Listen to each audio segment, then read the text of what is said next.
Saudi Ziaur রহমানের এই খাল খনন কর্মসূচির সূচনা করে গেছিলাম। ইনশাআল্লাহ এখন বাংলাদেশের মানুষের 2/3 ভোটের দ্বারা নির্বাচিত মাননীয় প্রধানমন্ত্রী জননন্দিত জননেতা জনাব তারেক রহমান এই কর্মসূচি আবার বাস্তবায়ন করে আস্থা দেশব্যাপী আজকে যাত্রা কর্মসূচি আছেন। আস্থা দেশও বিভিন্ন জায়গায় খাল খনন উদ্বোধন হয়েছে এই কর্মসূচির মাধ্যমে। আজকে ইনশাআল্লাহ সুনামগঞ্জ হয়েছে।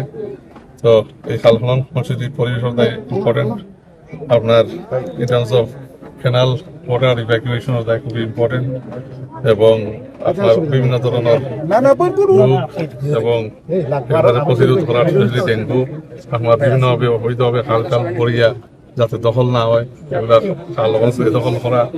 তো এই খাল খননের মাধ্যমেই আপনার অনেক জিনিস আমার বন্যা অনেক ক্ষেত্রে প্রতিরোধ করা যায়। তো পরিবেশ বান্ধব একটা কর্মসূচি যেটা প্রয়োজনীয় আমরা দেশের প্রেক্ষাপটে এবং যৌক্তিক। দুর্নীতির ব্যবস্থা তো যে কোনো ক্ষেত্রে দুর্নীতি করলে মাননীয় প্রধানমন্ত্রী ক্লিয়ার করিয়ে দিয়েছিলেন এই ব্যবস্থা হিত হইব।